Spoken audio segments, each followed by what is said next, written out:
Okay, so this is the chocolate distribution problem.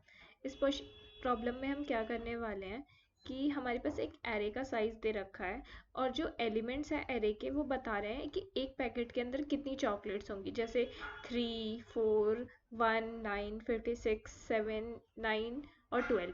ये हमारी उस पैकेट के अंदर चॉकलेट्स को रिप्रेजेंट कर रहे हैं और हमारे पास m स्टूडेंट्स दे रखे हैं और हमें क्या करना है, उन जैसे m=5 दे रखा, तो हमें उन 5 बच्चों को चॉकलेट बांटनी है और इस हिसाब से बांटनी है कि हमने जिसके पैकेट में सबसे कम चॉकलेट है और जिसके पैकेट में सबसे ज़्यादा चॉकलेट है, उन दोनों का डिफरेंस जो है मिनिमम आ सके।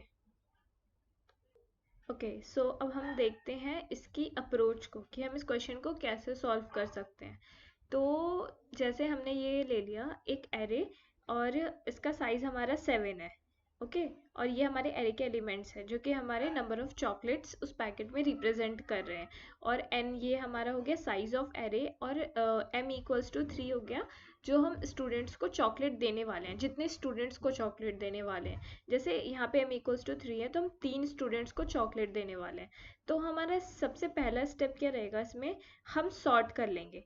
तो सॉर्ट करने से क्या होगा कि हमारी वैल्यू एकदम सॉर्टिंग में हो जाएगी कि सबसे मिनिमम वाला पहले और उसके बाद सब एंडिंग में सबसे बड़ी वैल्यू हो जाएगी। उसके बाद हम स्टेप टू में हम क्या करेंगे, हम मिनिमम फाइंड, हमें जैसे यहाँ पे m=3 है तो हम क्या करेंगे, सबसे पहले हम इन तीन का देखेंगे।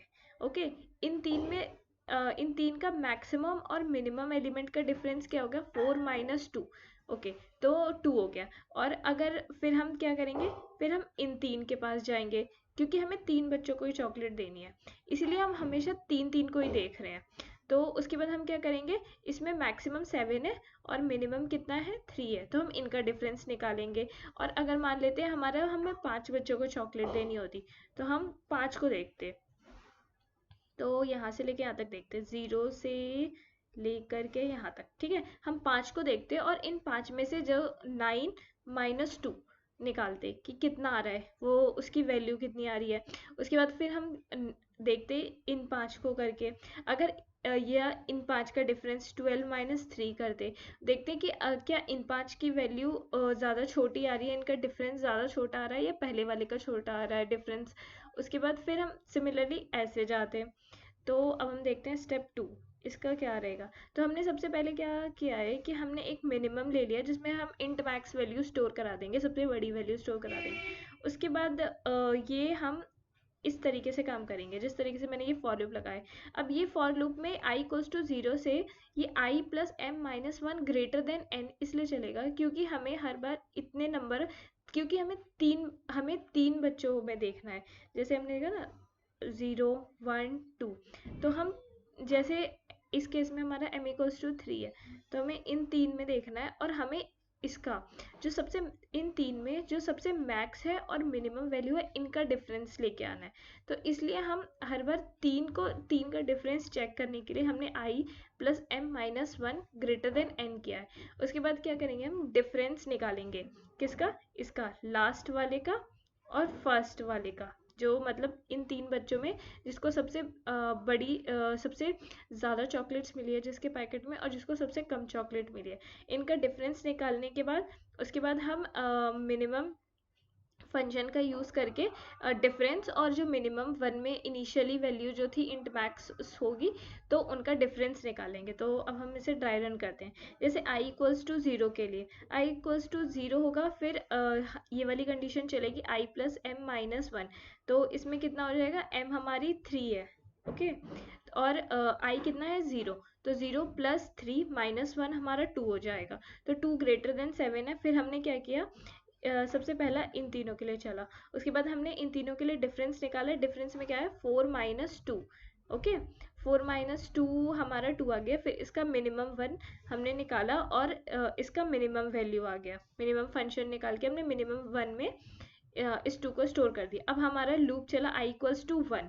अब जब i=1 चला तो अब इन तीनों के लिए देखेंगे कि क्या कहीं इनका और इसका डिफरेंस हमारा कम तो नहीं आ रहा, कि हम अगर इन तीन इन तीनों को चॉकलेट दें तो तो हमारा डिफरेंस कम आए, तो इसलिए हमने क्या किया, हमने i इक्वल्स टू 1 के लिए अब 3 इज़ ग्रेटर देन 7, और सिमिलरली हमने डिफरेंस किसका निकाला, इसका, जो i इक्वल्स टू 3 इंडेक्स पे वैल्यू है और जो i इक्वल्स टू 1 पे इंडेक्स पे वैल्यू है, इनका डिफरेंस निकाला। डिफरेंस निकालने के बाद सिमिलरली हमने मिनिमम फंक्शन को यूज़ करा, 4 और जो इनिशियली 2 था उसकी वैल्यू 2 निकाल ली। फिर उसके बाद फिर हमने i की वैल्यू बढ़ाई, i की वैल्यू इन तीनों के लिए चेक होगी।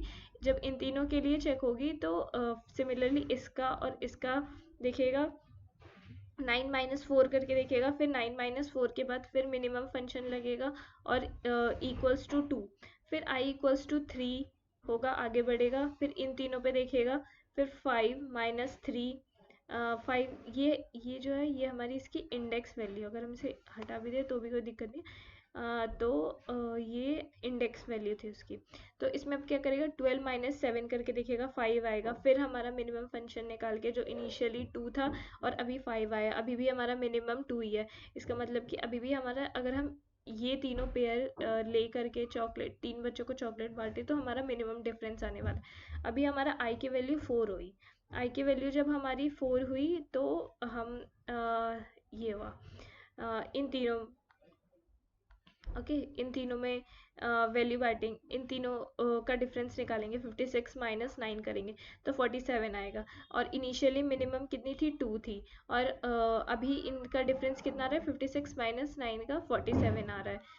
सिमिलरली अब i इक्वल्स टू 5 पे आएगी वैल्यू। अब जब i इक्वल्स टू वैल्यू 5 पे आएगी तो कंडीशन फॉल्स हो जाएगी, क्योंकि कंडीशन फॉल्स इसलिए हो जाएगी क्योंकि अब हम सिर्फ 2 ही बच्चों को चॉकलेट दे सकते हैं, और हमें 3 बच्चों को तो चॉकलेट देनी ही देनी है। दैट्स वाई हम लूप से ब्रेक कर जाएंगे। ओके, नाउ अब हम इसका कोड देखते हैं। सो ये रहा इसका कोड। तो सबसे पहले हमें क्या करना था, हमने इसे सॉर्ट कर लिया ताकि हमारा मैक्सिमम और मिनिमम देने में इजी हो सके। उसके बाद हमने मिनिमम में सबसे मैक्सिमम वाली वैल्यू को स्टोर कर लिया।